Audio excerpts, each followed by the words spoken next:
Alright guys, so I got a question on how to join a team. So that's what we're going to go over today. My name's Greg, and you're watching How to Play Paintball.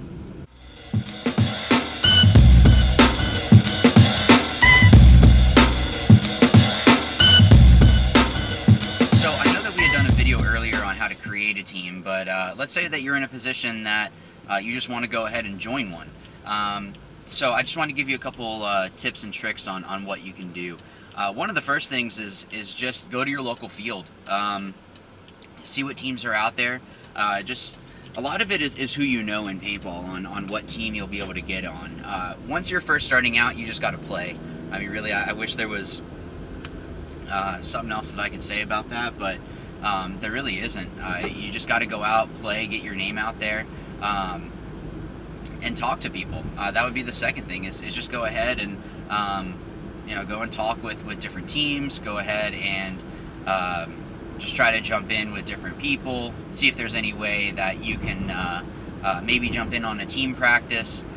Sometimes teams will let you do that if it's not them getting ready for an event. If they're getting ready for an event, you're probably not going to be able to get any playing time, which is understandable. I mean, the team wants to figure out what everybody on the field can and cannot do, so they want to make plays, they want to figure all that stuff out. The other thing is don't get discouraged. I know that when you're looking for a team, it can be really discouraging because people are saying no, or if they don't know you, it can be tough. Just don't get discouraged. I wish that there was more I could say about that, but there really isn't. Just keep grinding, just keep going out and trying to prove yourself to teams.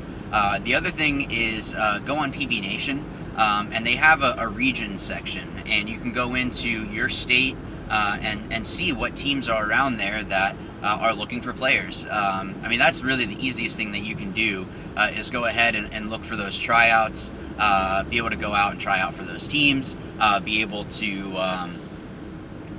just go and again, just prove yourself to being able to go and play for a team that you'd like to. The biggest thing that I would say, though, is try to play at your level. You always want to try to play above it so that you can learn, but if you're first starting out, I would say go for those D4, D5 teams that they're still growing as well, so you'll be able to grow with them. It's going to be really tough just coming in to jump on, like a semi-pro team or even a Division II team, a good Division II team. So, you want to make sure that everybody wants to play pro, but you have to go from somewhere.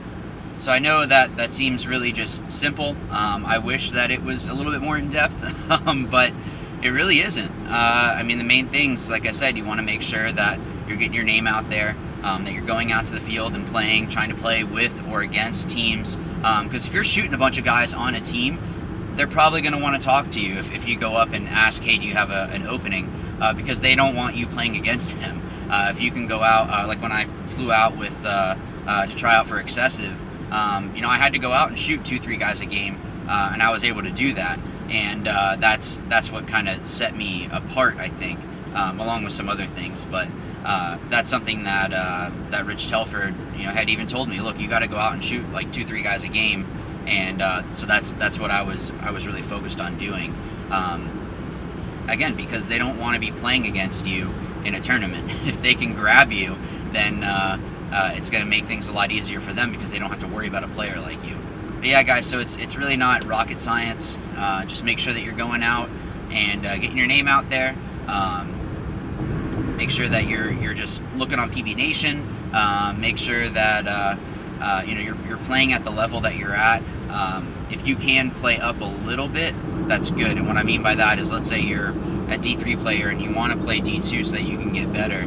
Try out. I mean, that's really it's not that you're going to make it for sure or anything like that, but some teams, if they can see that they can mold you into a good player, they might pick you up. And another thing I forgot to mention was even looking for teams that have like a farm team system. Back when I played with the Palm Beach Vipers, we had it was like every division there was somebody. And what's really good with that is that you can learn and play against better players, because that's who you're going to be playing against is your own guys and maybe some teams that are coming in. But once you start proving yourself, then you'll be able to bump up within that whole the farm system, because that's why they have those in place, is so that you can really prove yourself as a player and continue to get better, because they want to groom players to get up to their top team. So guys, that's the video. I hope it makes sense. I hope that it helps you out. It really isn't rocket science, and I wish that I could have a video that was a little bit more in depth. I'm actually heading out to practice. That's why I got this super sweet, this is fashion right here. I just grab stuff and go to practice. But yeah, I mean, I wish I could have given you more in-depth stuff, but there really isn't. Just get out there, just play. That's really it. I wish I could tell you something else, but yeah. Again, guys, I hope that this video helped you out. And as always, remember, watch, learn, and win. Thanks.